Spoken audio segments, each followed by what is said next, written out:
نیکی پیغام number 8۔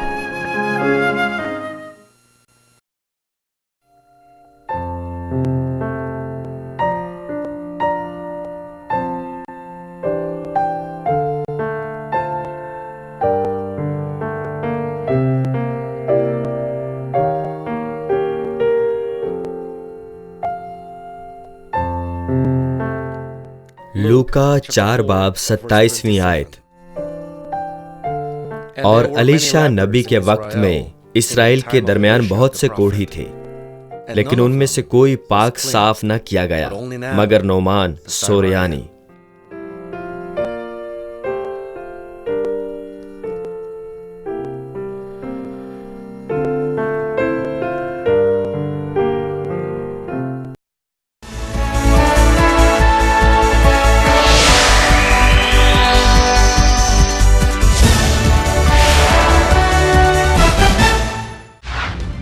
مانمنٹ central church بہت سی مقامی اور بین الاقوامی کلیسیاؤں پر مشتمل ہے جو کہ دنیا کے بیشتر ممالک جیسے کہ کینیا، امریکہ، Canada, Japan, France, India, Philippines اور ہنڈورس میں واقع ہیں۔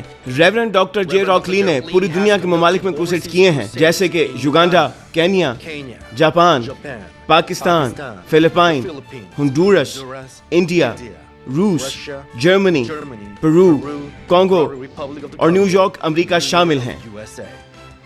حالیہ کروسیڈ جو کہ میڈیسن اسکوائر گارڈن میں ہوا 200 سے زائد ممالک میں سیٹلائٹ کے ذریعے نشر کیا گیا۔ ان کی روحانی اور شفائی عبادات کو 200 سے زائد ممالک میں سیٹلائٹ، ریڈیو، ٹی وی اور انٹرنیٹ کے ذریعے نشر کیا گیا ہے۔ سن 2000 میں یوگانڈا میں منعقدہ انجیل مقدس کروسیڈ کو CNN پر بھی دکھایا گیا اور ان کروسیڈ کی بنیاد پر انہیں بیداری کا عالمگیر رہنما قرار دیا گیا۔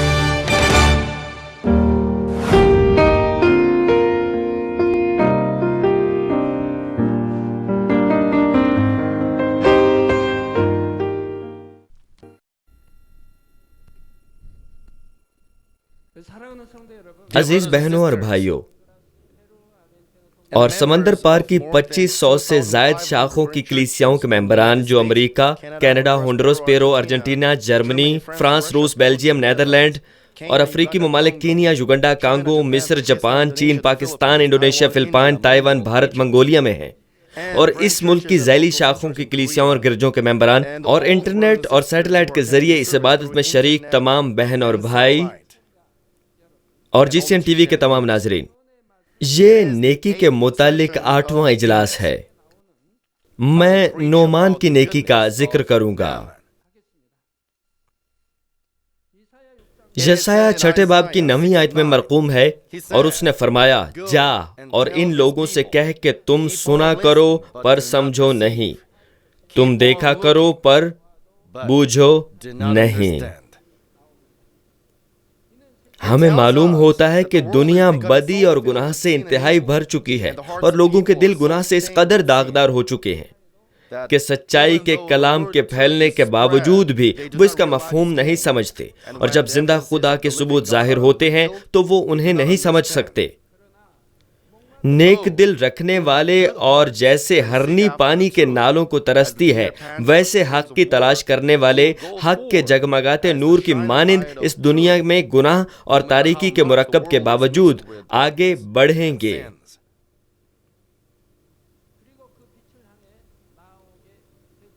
آپ میں سے بہت سے زندگی کا کلام سننے کے بعد یہاں تشریف لائے اور چرچ میں نور کو دیکھا۔ بتیری آوازوں میں سے انہوں نے اپنی سماعت کو سچائی کے الفاظ سننے پر مرتکز کیا۔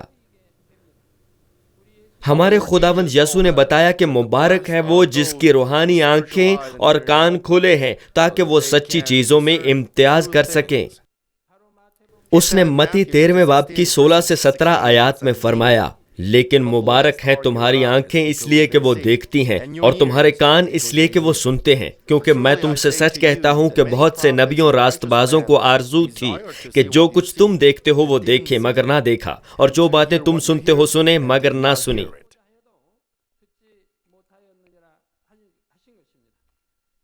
یہاں تمام انبیاء کا نہیں لکھا، بلکہ لکھا ہے کہ بہت سے نبیوں نے، گو کہ وہ انبیاء راست باز تھے، لیکن سب دیکھ اور سن نہ سکے۔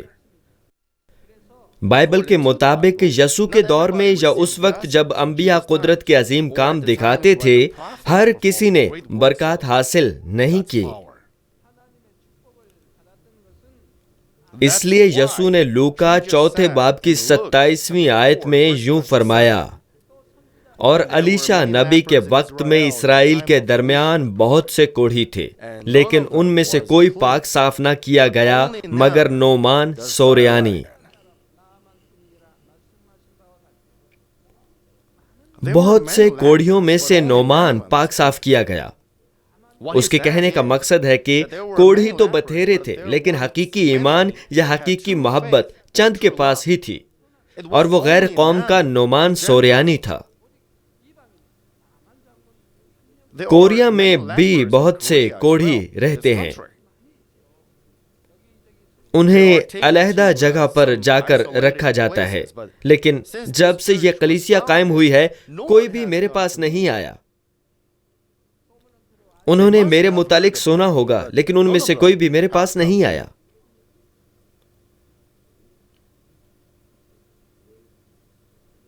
لیکن جب میں بیرون ملک جاتا ہوں تو آپ جانتے ہیں کہ بہت سے کوڑھی میرے پاس آتے ہیں۔ یسوع نے کیوں نعمان کوڑھی کی مثال دی جو کہ پرانے عہد میں رہتا تھا؟ کیونکہ یسوع ہمیں یہ بتانا چاہتا تھا کہ کس قسم کا شخص خدا کی برکت حاصل کرنے کے قابل ہوتا ہے۔ نعمان کا دل ایک نیک دل تھا جس نے اس خوشخبری میں تمیز کی جو اس نے سنی تھی۔ مزید برآں نعمان میں کچھ مزید ایسی باتیں بھی تھیں جن کے باعث خدا اسے ایک بھلا انسان جان سکا۔ جب میں ایک ایک کر کے اس کی اچھی خوبیوں کی مثال دیتا ہوں تو مہربانی سے اپنے باطن پر نظر ڈالتے ہوئے اپنے دل کا اس کے دل سے موازنہ کیجیے۔ بس میں خداوند کے نام میں یہ دعا کرتا ہوں کہ آپ اپنی کمی کو نیکی سے معمور کریں تاکہ آپ نعمان کی مانند وہ حاصل کریں جو ناممکن ہی کیوں نہ دکھائی دیتا ہو۔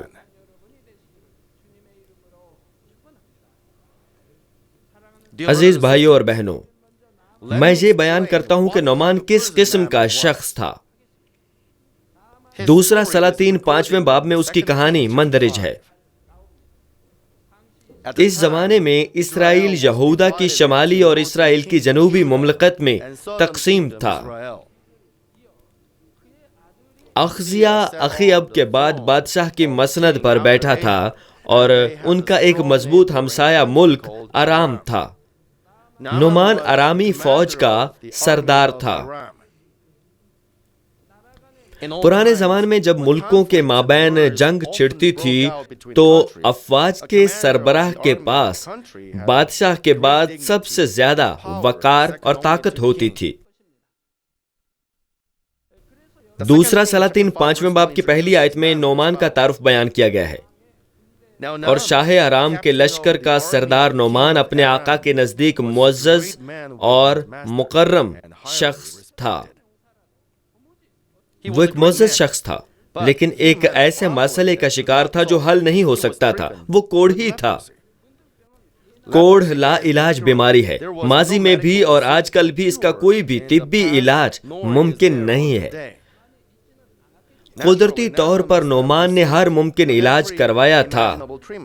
وہ بادشاہ کے بعد سب سے زیادہ مکرم شخص تھا اور بے شمار دولت اور شہرت کا مالک تھا، اس لیے وہ ہر انسانی طریقہ کار استعمال کر سکتا تھا۔ بادشاہ نے بھی اپنی ہر ممکن کوشش کی ہوگی کیونکہ وہ اسے عزیز رکھتا تھا، اس کے پاس طاقت اور دولت تھی۔ اس نے تمام مؤثر ادویات کھائی تھیں اور بہت سے طبیبوں پر بھی انحصار کیا تھا۔ جب میں بیمار تھا تو لوگوں کے کہنے پر میں نے کئی مؤثر ادویات کا استعمال کیا تھا۔ اس نے اپنے معبودوں سے بھی شفا کی درخواست کی تھی اور قربانیاں بھی گزرانی تھیں۔ چونکہ میں خدا سے ناواقف تھا اس لیے میں نے کئی خداؤں سے التجا کی۔ میں اصل میں ایک دہریہ تھا، لیکن جب میں بیمار ہوا تو مانمن پریئر سینٹر کے صدر نے مدد کا کہا۔ انہوں نے کافی کچھ کیا۔ شامن رقص اور بدروحوں کا نکالنے کا عمل بھی تھا۔ انہوں نے ایک مرغی کو ذبح کیا اور میرے تکیے کے قریب رکھی۔ میری ماں بدھا کے مندر جاتی اور بے شمار چیزیں آزمایا کرتی تھی، لیکن ان سب کوششوں کے باوجود وہ شفا یاب نہ ہوا۔ لیکن کوڑھ کی شفا انسانی عقل و قابلیت سے باہر ہے۔ انسان کے لیے اس کو شفا دینا ناممکن تھا۔ کوڑھ جیسی لا علاج بیماریوں کے علاوہ اس زمین کے باسی ایسی مشکلات کا شکار ہیں جو انسانی اہلیت سے حل نہیں ہو سکتی۔ اس زمین کے باسی بہت سی ایسی مشکلات کا سامنا کرتے ہیں جو انسانی قابلیت سے حل کرنا ناممکن ہے۔ آج کل ایڈز کوڑھ سے بھی زیادہ خطرناک گردانا جاتا ہے۔ یہ بھی ایک لا علاج مرض ہے، لوگ مر رہے ہیں۔ کوڑھ ہی ایڈز کے شکار کے مقابلے میں زیادہ عرصہ زندہ رہتا ہے۔ طبی سائنس جس قدر بھی جدت اختیار کر لے، پھر بھی لاتعداد ناممکن چیزیں ہیں، لیکن ہمارے خدا باپ کے لیے کچھ بھی ناممکن نہیں ہے۔ اور اس چرچ میں ان گنت افراد لا علاج بیماریوں سے شفا یاب ہوئے ہیں۔ وہ مسائل انسانی قوت، شہرت یا دولت سے حل نہیں ہو سکتے، کیونکہ وہ انسانی قابلیت سے ماورا ہیں۔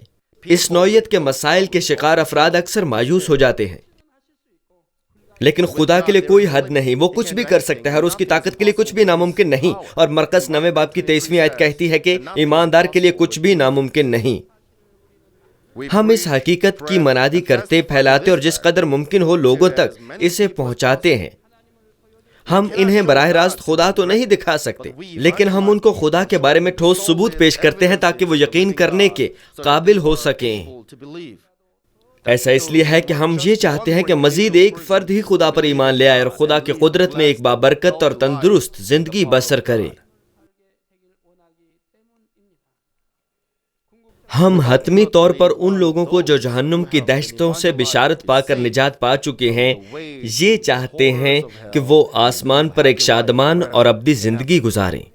بہرحال بہت سے لوگ چاہے کتنی زیادہ ہی کیوں نہ کی گئی ہو، منادی کو نہیں سنتے اور خوشخبری کے سننے پر وہ یقین بھی نہیں کرتے، کیونکہ ان کے دل گناہ آلودہ ہیں اور وہ اس قدر ڈھیٹ ہوتے ہیں کہ حق کے کلام کو رد کر دیتے ہیں۔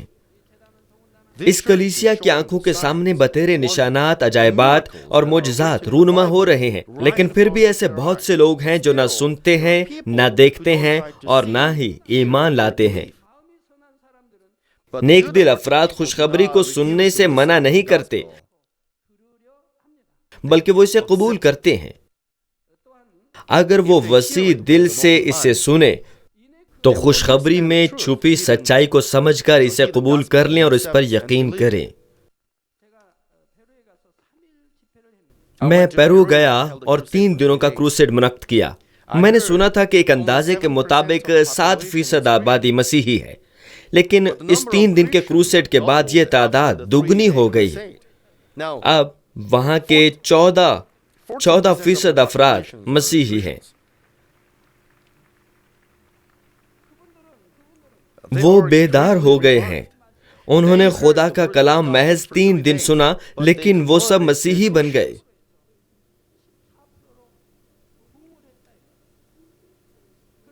اگر وہ کلام خدا 3 دن کی بجائے سینکڑوں گھنٹوں تک سنتے تو کیا ہوتا؟ وہ کس قدر جلد، سوچئے وہ کس قدر جلد مسیحی بن جاتے۔ انہوں نے خدا کی قدرت کو دیکھا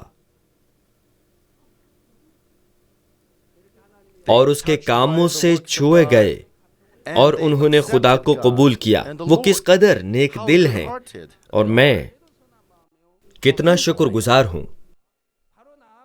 نعمان بھی اسی طرح کا بھلا دل رکھنے والا انسان تھا۔ نعمان کے گھر میں ایک خادم لڑکی تھی جسے اسرائیل سے اسیر کر کے لایا گیا تھا۔ وہ نعمان کی بیوی ملازمہ تھی۔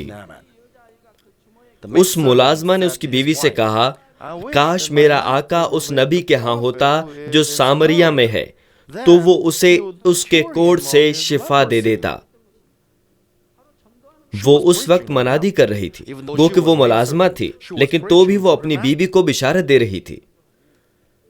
اس کی بیوی نے کیا رد عمل دکھایا ہوگا؟ جب کسی خاندان کے فرد یا دوست نے آپ کو بشارت دی تھی تو آپ کا رد عمل کیا تھا؟ آپ نے لازماً یہ کہا ہوگا، یہ کیا بکواس ہے، یہ بکواس بند کرو۔ اس قسم کے بہت سے لوگ ہیں۔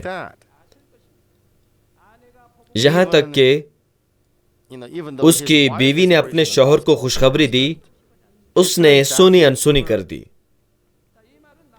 اس کے یہ الفاظ نعمان تک پہنچے اور اس نے ان لفظوں کو اسی وقت رد نہ کیا۔ گو کہ بادشاہ کے بعد اس کا ایک بہت بلند رتبہ تھا، لیکن وہ اس قدر حلیم شخص تھا کہ اس نے ایک معمولی ملازمہ کی بات کو بھی نظر انداز نہ کیا۔ اس نوکرانی کے الفاظ خوشخبری تھے۔ جب ہم خوشخبری سنتے ہیں تو چاہے جو بھی اس کی منادی کر رہا ہو، خدا ہمارے باطن کو نیک خیال کرتا ہے۔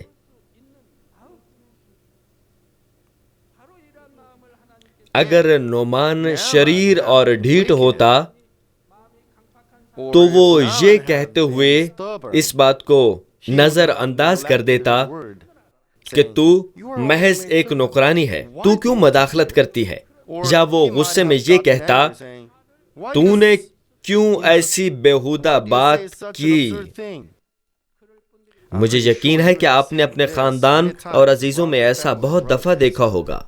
آج بھی بہت سے افراد جب ہم انہیں یہ کہتے ہوئے کہ خدا زندہ ہے خوشخبری سناتے ہیں تو نہیں سنتے۔ وہ آپ کی تمنا کا جواب دے سکتا ہے اگر آپ اس کے پاس ایمان سے آئیں۔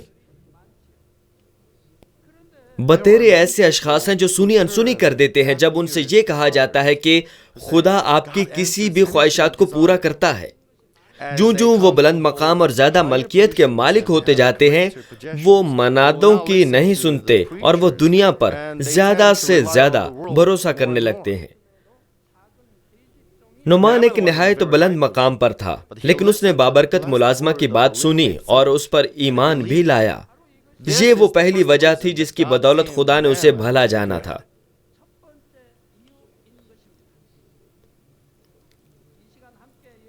مجھے علم ہے کہ آپ تمام حاضرین نے منادی کی گئی خوشخبری کو رد نہیں کیا تھا، بلکہ قبول کیا تھا، کیونکہ آپ بھی اسی نیکی کے مالک تھے۔ مجھے بہت سے معاملات کا علم ہے، لیکن آپ میں سے چند نے جب آپ کی بیویوں نے آپ کو بشارت دی تو آپ نے ان پر ظلم کیا تھا۔ لیکن اب سب کچھ کیسا ہے؟ آپ نے اپنی بیوی کی بات سنی تھی اور اس کلیسیا میں آئے، تو اب یہاں ہونا کس قدر شاندار بات ہے۔ آپ بدل چکے ہیں، جنت سے واقف ہو گئے ہیں اور ایک وفادار کلیسیائی کارکن بن گئے ہیں۔ آپ کے خاندان میں سلامتی ہے، اب آپ کے باطن میں شادمانی اور سکون ہے۔ آپ نے اپنی آنکھوں سے خدا کے جلالی کاموں کا ظہور دیکھا ہے، آپ نے انہیں اپنے ہاتھوں سے چھو کر دیکھا ہے۔ آپ کس قدر شکر گزار ہیں۔ خوشخبری کو قبول کرنا کتنی مبارک بات ہے۔ یہ طوفانی سمندر کے درمیان نجات کی کشتی پر سوار ہونے اور بادمان کے رخ کو آسمان کی بادشاہی کی جانب موڑنے کے مترادف ٹھہرتا ہے۔ مجھے امید ہے کہ آپ اس بات کا احساس کرتے ہیں کہ آپ کس قدر مبارک ہیں کہ آپ نے خوشخبری کو قبول کیا اور خدا کو زیادہ جلال دیا اور شکر ادا کیا جس نے آپ کی آنکھوں اور کانوں کو کھولا تاکہ آپ خوشخبری سن سکیں۔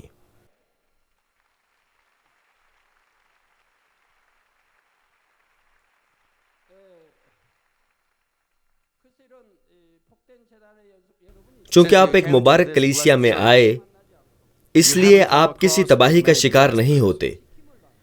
چاہے کوئی 5ویں منزل سے ہی کیوں نہ گرا ہو، اس کی حفاظت کی گئی۔ آپ نے اسے دیکھا تھا کیا نہیں؟ چاہے آپ کی کار کا حادثہ ہوا تھا اور آپ کی کار مکمل طور پر تباہ ہو گئی تھی، لیکن آپ کا جسم محفوظ رہا۔ آپ نے بیشتر مرتبہ اس بات کی گواہی دی ہے، کار آپ کے اوپر سے گزر گئی لیکن آپ کی ایک ہڈی بھی نہیں ٹوٹی۔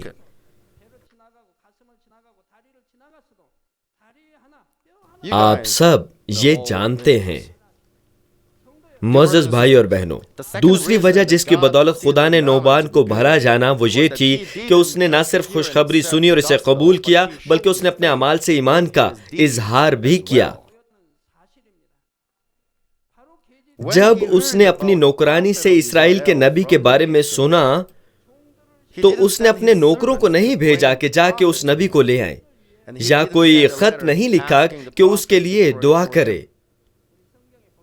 ہمیں معلوم ہے کہ الیشا کسی کے بلاوے پر نہیں جاتا تھا، اس نے نہیں آنا تھا چاہے اسے بلایا بھی جاتا، وہ خود نبی کے پاس گیا۔ اس نے دوسرا سلاطین 5ویں باب کی 5ویں آیت کے مطابق ہدیے بھی تیار کیے۔ سو ارام کے بادشاہ نے کہا اور میں شاہ اسرائیل کو خط بھیجوں گا۔ سو وہ روانہ ہوا اور 10 قنطار چاندی اور 6000 مسقال سونا اور 10 جوڑے کپڑے اپنے ساتھ لے لیے۔ اس زمانے کے ہدیہ جات کو آج کل کی غیر مالی قدر و قیمت میں تبدیل کرنا بہت مشکل ہے، لیکن ہمیں علم ہے کہ ان کی قیمت کافی زیادہ رہی ہوگی۔ جیسے متی 6 باب کی 21ویں آیت میں رقم ہے، کیونکہ جہاں تیرا مال ہے وہیں تیرا دل بھی لگا رہے گا۔ نعمان اپنی شفا پانے کی دلی تمنا کا اظہار خلوص دل سے تیار کیے گئے ہدیوں سے کیا۔ نعمان اس بات کی توقع نہیں کر رہا تھا کہ وہ کاٹے جو اس نے نہیں بویا، اس لیے جب وہ خدا کے نبی کے پاس گیا تو اس نے اپنے بوئے ہوئے سے زیادہ توقع نہیں کیا، بلکہ اس نے شفا کی دلی تمنا سے خلوص دل سے نذرانے تیار کیے۔ یہ ایک مزید اچھائی تھی جسے خدا نے بھلا خیال کیا تھا۔ خدا اس قسم کے ایمان کے اعمال سے جو خدا کی مرضی کے مطابق ہوں خوش ہوتا ہے اور ہمارے دل کی مرادوں کو پورا کرتا ہے۔ اگر آپ کا ایمان ہے تو اس کے ساتھ اعمال بھی ضرور ہوتے ہیں، لیکن لوگ فقط لبوں سے اپنے ایمان کا اظہار کرتے ہیں۔ وہ محض یہ کہتے ہیں کہ شکر ہے، شکر ہے۔ جب ایمان کے ساتھ ہمارے اعمال بھی ہوتے ہیں تو خدا شادمان ہوتا ہے۔ جب نعمان نے خلوص دل سے نذرانے تیار کیے اور خدا کے نبی الیشا سے ملنے کو روانہ ہوا تو مکمل طور پر کچھ غیر متوقع ظہور پذیر ہوا۔ گو کہ نعمان اپنے بیمار جسم کے ساتھ الیشا نبی کو ملنے گیا، لیکن نبی شخصی طور پر اس کے سامنے نہیں آیا، بلکہ اپنے خادم کو بھیجا کہ نعمان کو بتا دے، جا اور یردن میں 7 بار غوطہ مار تو تیرا جسم بحال ہو جائے گا۔ نعمان ناراض ہوا اور شکایت کی، مجھے گمان تھا کہ وہ نکل کر ضرور میرے پاس آئے گا اور کھڑا ہو کر خداوند اپنے خدا سے دعا کرے گا اور اس جگہ کے اوپر اپنا ہاتھ ادھر ادھر ہلا کر کوڑی کو شفا دے گا۔ اس نے یہ گمان کیا، لیکن نبی نے باہر آنے کی زحمت بھی گوارا نہ کی۔ نعمان اس کے گھر کے سامنے تھا، لیکن وہ باہر تک نہ آیا۔ وہ بادشاہ کے بعد ایک با اختیار آدمی تھا۔ وہ بہت سے ہدیوں کے ہمراہ بھی آیا تھا اور الیشا کے گھر کے سامنے کھڑا تھا، لیکن الیشا گھر سے باہر نہ آیا۔ وہ گھر کے دروازے پر بھی نہ آیا۔ نعمان بہت شرمندہ تھا۔ اسے دریائے یردن میں 7 بار غوطہ مارنے کے لیے کہا گیا تھا۔ اس کے اپنے ملک میں بطیر شفاف اور بڑے دریا موجود تھے، اسے کیوں یردن میں 7 مرتبہ غوطہ مارنے کا کہا گیا تھا؟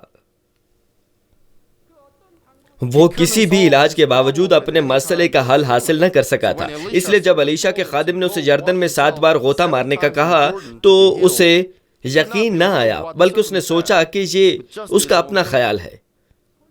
نعمان یہ توقع کر رہا تھا کہ نبی باہر آئے گا اور اپنے ہاتھ متاثرہ جگہ پر رکھے گا، لیکن نبی نے نعمان کے ملنے کی بجائے فقط اپنے نوکر کو بھیج دیا تاکہ اسے نبی کا کلام سنا دے۔ اس لیے نعمان ناراض ہوا اور غصے میں آ گیا۔ وہ الیشا کے پاس ایمان سے گیا تھا، لیکن چونکہ نعمان کی محدود جسمانی سوچ تھی، اس لیے اس نے نبی کے کلام کا یقین نہ کیا اور نہ ہی اسے قبول کیا، بلکہ ایسا محسوس کیا جیسے اس کے ساتھ برا سلوک کیا گیا ہو۔ وہ واپس اپنے ملک کو جانے ہی والا تھا، لیکن اس کے بعد کے اعمال نے یہ ثابت کیا کہ وہ کس قدر فروتن شخص تھا۔ وہ قہر انگیز ہوا اور اپنے ملک واپس جانے کو ہی تھا، لیکن دوسرا سلاطین 5ویں باب کی 13ویں آیت میں اس کے ملازموں نے کہا، اے ہمارے باپ، اگر وہ نبی کوئی بڑا کام کرنے کا حکم تجھے دیتا تو کیا تو اسے نہ کرتا؟ پس جب وہ تجھ سے کہتا ہے کہ نہا لے اور پاک صاف ہو جا تو کتنا زیادہ اسے ماننا چاہیے۔ گو کہ وہ اپنے ملک میں دوسری سطح کا با اختیار شخص تھا اور وہ فوج کا سردار تھا، لیکن حیران کن طور پر اس کے ملازم اسے اے باپ کہہ رہے تھے۔ بہت عرصہ قبل کوریا میں اگر کوئی ملازم اپنے آقا کو باپ کہتا تو وہ بہت بڑی مشکل میں پڑ جاتا تھا۔ وہ ایسا وقت تھا جب مالکن کا بیٹا بھی اپنے باپ کو باپ نہیں کہہ سکتا تھا۔ اگر ملازم اپنے مالک کو باپ کہہ دیتا تو اسے سخت بلکہ سخت ترین سزا ملتی تھی، کیونکہ اسے بے ادبی سمجھا جاتا تھا، لیکن یہاں نعمان کے ملازم اسے اے باپ کہہ رہے تھے، باپ، میرے باپ۔ ذرا اس کے بارے میں سوچیں، اور نعمان بہت غصے میں بھی تھا، اور اس سے بھی زیادہ حیران کن بات یہ ہے کہ وہ اس وقت بھی نعمان کو اے باپ کہہ کر اسے صلاح دے رہے ہیں جب وہ قہر میں تھا۔ یہ ظاہر کرتا ہے کہ وہ کس قسم کا آدمی تھا۔ اس نے اپنے خادموں کی بات کو نظر انداز نہیں کیا، بلکہ ان کی سنی۔ وہ اس قدر کھلے ذہن کا شخص تھا کہ وہ صحیح اور غلط کو قبول کر سکتا تھا۔ اس لیے اس کے ملازم اسے محبت سے صلاح دے سکے تھے۔ آپ کا اپنے بارے کیا خیال ہے؟ جب آپ کے بچے، دوست یا پڑوسی آپ کو کوئی صلاح دیتے ہیں تو کیا آپ اسے کھلے دل سے قبول کرتے ہیں؟ یا آپ میں سے کچھ ایسے بھی ہیں جو کجر و جذبات سے یہ کہتے ہیں کہ اس نے مجھے یہ کہنے کی جرأت کس طرح کی ہے؟ کیا آپ نظر انداز کرتے اور اس شخص کو حقیر جانتے ہیں؟ کیا آپ نے نظر انداز نہیں کیا؟ آپ میں سے چند اس وقت مداخلت کرتے ہیں جب کوئی آپ کو کچھ بتا رہا ہو۔ کچھ لوگ دوبارہ آپ سے بات کرنا آسان نہیں سمجھیں گے۔ آپ کے ارد گرد کے لوگ ان باتوں کو جو آپ کے لیے سننا ضروری ہے بتاتے وقت بہت زیادہ احتیاط برتنے لگیں گے۔ بہرحال نعمان اس قدر حلیم اور نیک تھا کہ وہ اپنی سوچ کو بدلنے کے قابل تھا، اور اس نے اپنے ملازموں کی صلاح کو مانا۔ اس نے علی شاہ کی ہدایت کے مطابق دریائے یردن میں 7 بار غوطے مارے۔ 7 کا عدد روحانی طور پر کاملیت کو ظاہر کرتا ہے، اور یردن خدا کے کلام کو ظاہر کرتا ہے۔ 7 کا عدد ایک مکمل عدد ہے، اس کا مطلب کاملیت ہے۔ قوس قزح میں 7 رنگ ہوتے ہیں، 7 کامل روشنیاں۔ اب خدا نور ہے اور خداوند روشنی ہے، اور اگر آپ بائبل پڑھیں تو یہ قوس قزح خدا کے تخت کو گھیرے ہوئے ہے۔ آپ اسے مکاشفہ کی کتاب میں دیکھ سکتے ہیں۔ قوس قزح 7 کامل روشنیاں رکھتی ہے۔ یہ خدا سے خارج ہونے والا ایک نور ہے۔ جب بھی کلیسیا کی کوئی سرگرمی ہوتی ہے تو خدا باپ قوس قزح دکھاتا اور تصدیق کرتا ہے کہ وہ ہمارے ساتھ ہے۔ جب ہم نے پیرو میں کروسیڈ منعقد کیا تو خدا باپ نے قوس قزح دکھائیں۔ بہت سے افراد موان کے میٹھے چشمے کے مقام پر جاتے ہیں، تقریباً روزانہ ہی وہاں قوس قزح موجود ہوتی ہے۔ میرے جنم دن پر بھی ایسا ہی تھا۔ قوس قزح کے وہ واضح رنگ،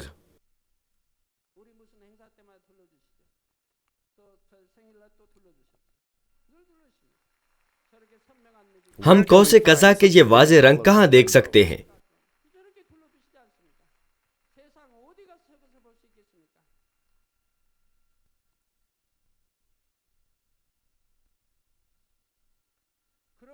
پس اس کا دریائے یردن میں 7 بار غوطے مارنے کا مطلب خدا کے کلام کی کامل تابع داری تھا۔ تیسری یا چوتھی مرتبہ پر شفا نہ پانے کے باوجود بھی اس نے ہمت نہ ہاری۔ اس نے خدا کے حکم پر پورا عمل کیا اور یردن میں 7 بار غوطے مارے۔ اس طرح اس نے خدا کی قدرت کا کلی تجربہ کیا۔ فرض کیجئے کہ 6 غوطے پر شفا کا کوئی نشان بھی نہیں تھا۔ اس نے 6 بار غوطے مارے لیکن کوئی تبدیلی رونما نہ ہوئی۔ اگر وہ وہاں نہانا ترک کر دیتا تو وہ شفا نہ پا سکتا تھا۔ اس نے یقین کیا اور انتہا تک فرما برداری کی۔ دوسرا سلاطین 5ویں باب کی 14ویں آیت میں لکھا ہے، تب اس نے اتر کر مرد خدا کے کہنے کے مطابق یردن میں 7 غوطے مارے، اور اس کا جسم چھوٹے بچے کے جسم کی مانند ہو گیا اور وہ پاک صاف ہوا۔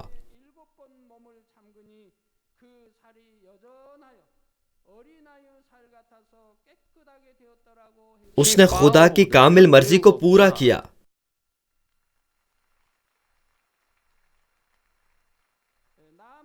گو کہ وہ سب کچھ اس کی اپنی سوچوں کے مترادف نہ تھا، پھر بھی اس نے خدا کی اچھی مرضی کی پیروی کی اور انتہا تک کلام کی تابع داری کی۔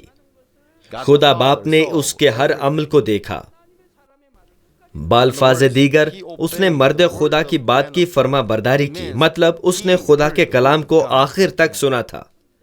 اور جب نعمان نے نبی کے کلام پر یقین کیا اور اس کی کامل تابعداری کی تو خدا نے خوشی سے اسے قبول کیا اور اس کے کوڑ سے اسے شفا بخشی۔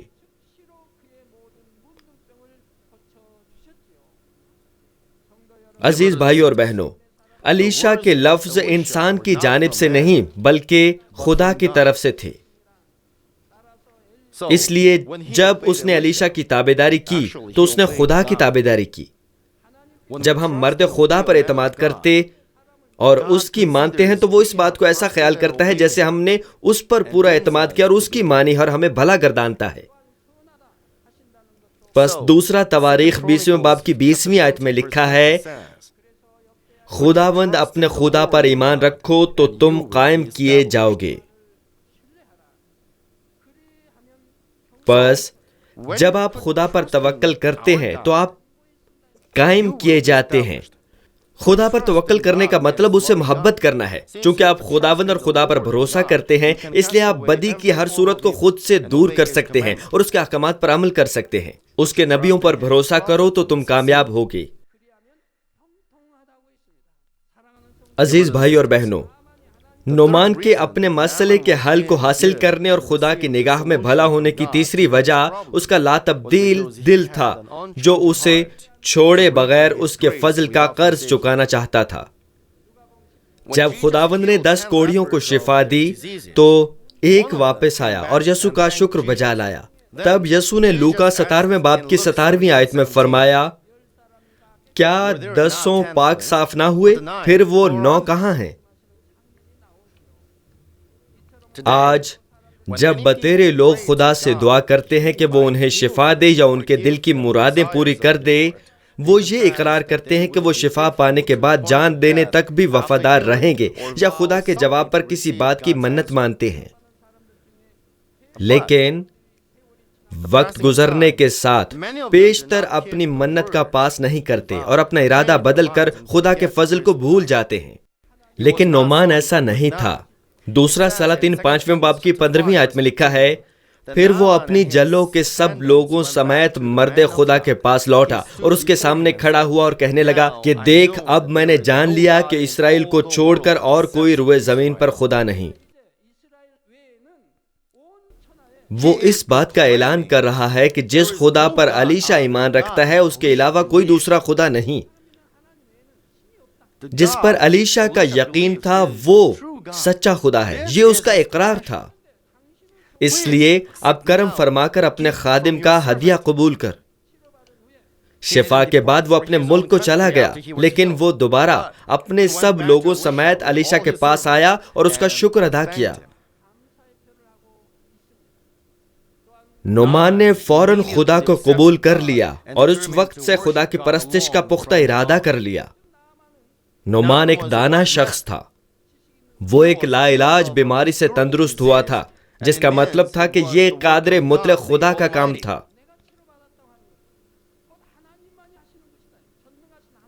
اس کا ایک خدا تھا جس پر وہ ایمان رکھتا تھا، لیکن اس نے اس خدا سے چھٹکارا حاصل کیا۔ جب سے اس نے یہ احساس کیا کہ الیشا کا خدا ہی حقیقی خدا ہے، اس نے اپنے خدا کو ترک کیا۔ الیشا کے خدا نے اسے شفا دی تھی، لیکن اس کا قدیم خدا ایسا نہ کر سکا تھا۔ اس لیے اس نے یہ اقرار کیا کہ الیشا کا خدا سچا خدا ہے اور وہ الیشا کے خدا کی عبادت کرے گا۔ اس کا دل کس قدر بھلا تھا، لیکن بہت سے لوگ اس کی مانند نہیں ہوتے۔ خدا انہیں شفا دیتا ہے، لیکن وہ دنیا میں گم ہو جاتے ہیں، دنیا کے دوست بن جاتے، پیسے کو، شہرت کو اور طاقت کو پیار کرتے ہیں اور خدا کی نافرمانی کرتے ہیں۔ کتنے ہی لوگ خدا کو چھوڑ گئے۔ لیکن یہاں پر نعمان اپنی بیماری سے شفا پا گیا اور خدا کو حقیقی خدا کے طور پر تسلیم کیا اور اقرار کیا کہ وہ ہمارے خدا کی عبادت کرے گا۔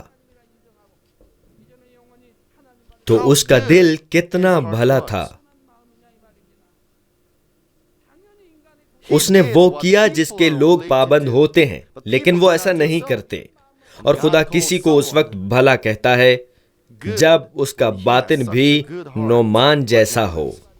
اس نے دوسرا سلاطین 5 باب کی 17 آیت میں اقرار کیا، تیرے خادم کو، وہ خود کو خادم کہتا ہے، وہ حلیم ہوتا ہے کہ وہ دوسرے معبودوں کو نہیں بلکہ خداوند کی حضوری میں سوختنی قربانی یا نذرانے چڑھائے گا۔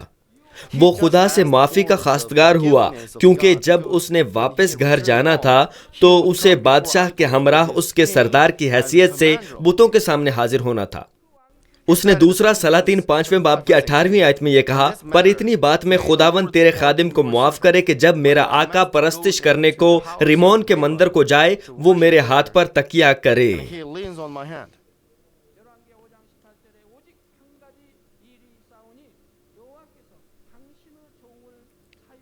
ریمون اس کے بادشاہ کا خدا تھا۔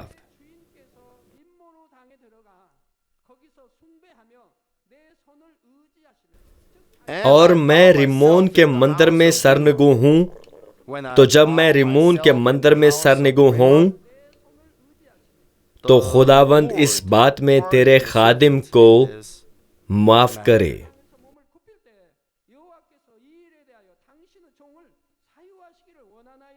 وہ یہ کہنا چاہ رہا تھا کہ ریمون کے مندر میں سرنگوں ہونے پر اسے بہت افسوس ہوگا۔ وہ ریمون کی عبادت اور پرستش نہیں کرتا تھا، لیکن اس کا بادشاہ اس کے ہاتھ پر تکیہ کرتا تھا، اس لیے وہ اس کا انکار نہیں کر سکتا تھا کیونکہ وہ بادشاہ کا خادم تھا۔ لیکن نعمان کو اس بات کا افسوس تھا اور وہ خدا سے معافی کا خواستگار ہوا۔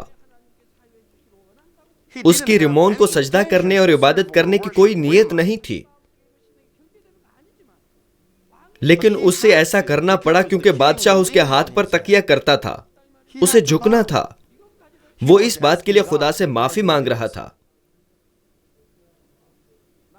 ہمیں علم ہونا چاہیے کہ اس کا دل کس قدر بھلا تھا۔ یہاں پر ریمون خدا کا نام ہے اور وہ خدا سے معافی کا طلبگار ہوا۔ وہ بادشاہ کی وجہ سے سرنگوں ہونے کے باوجود بھی خدا سے معافی مانگ رہا تھا اور معافی کا طالب تھا۔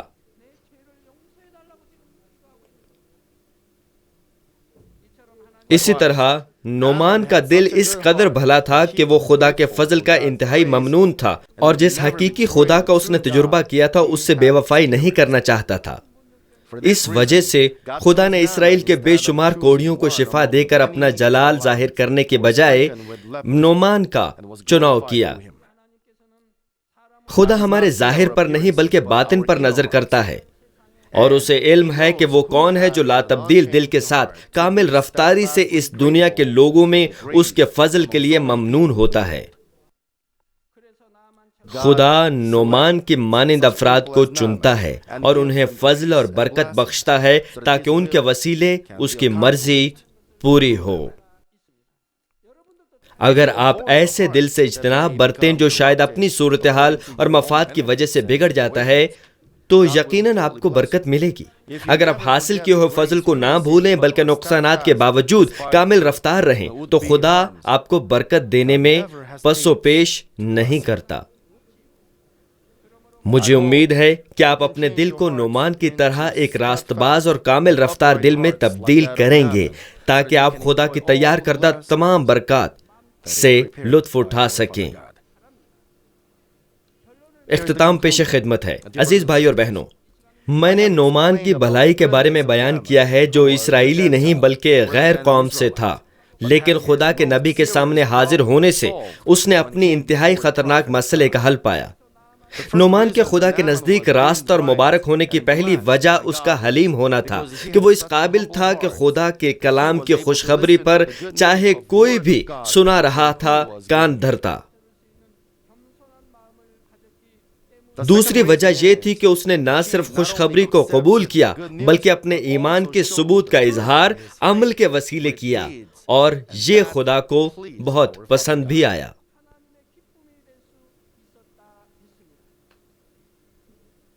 حالانکہ خدا کے نبی کا کلام اس کے خیال سے مطابقت نہیں رکھتا تھا، پھر بھی وہ اپنے نظریے سے چمٹا نہیں رہا بلکہ خدا کی راہ کو اپنایا۔ یہ خدا کی نظر میں اچھائی تھی۔ نعمان کی تیسری بھلائی یہ تھی کہ اس کا دل اس قدر کامل رفتار تھا کہ اس نے حاصل کردہ خدا کے فضل کو ترک نہیں کیا بلکہ اس کا مداوع کیا۔ اگر آپ نے اپنے باطن میں ان تینوں اقسام کی بھلائی یا نیکی کی تکمیل کی ہے تو آپ خدا سے اپنے دل کی مرادوں کو حاصل کریں گے۔ آپ کے باطن میں نیکی کا معیار اس بات کا تعین کرتا ہے کہ آپ کس قدر اور کتنی جلدی خدا کی برکات حاصل کرنے کے قابل ہو سکتے ہیں۔ عزیز بھائیوں اور بہنوں، از راہ کرم عمدہ نیکی میں داخل ہوں، مرد خدا کی نیکی سے سیکھیں اور بھلائی کے مزید گہرے اور بہتر درجے میں داخل ہوں۔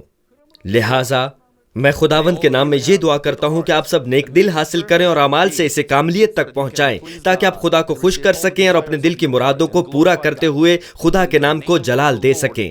یسوع مسیح کے نام میں آمین۔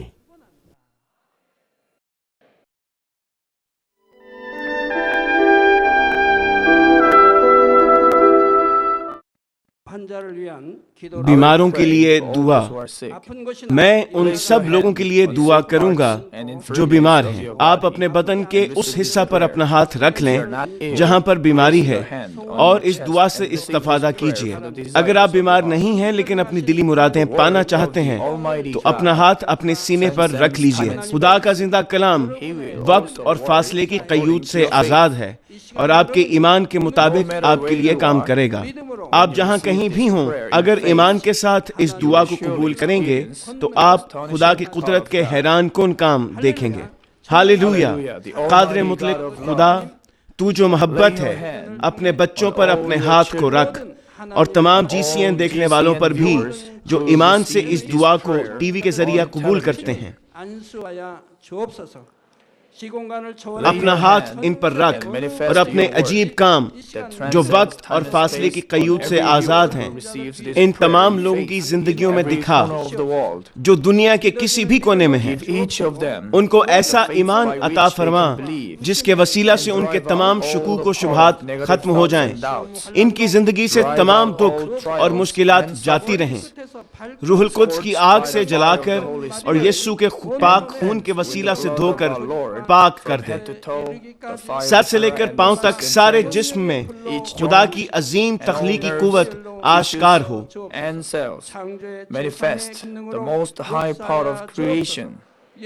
میں خداوند یسوع مسیح کے نام سے دشمن ابلیس اور شیطان، تمام بیماریوں، جراثیموں اور کمزوریوں کو حکم دیتا ہوں کہ ان بدنوں سے الگ ہو جائیں۔ تمام چھوت کی بیماریاں جاتی رہیں، ہر وہ بیماری جو لا علاج ہے اور نئی دریافت شدہ بیماریاں روح القدس کی آگ سے جل کر بھسم ہو جائیں۔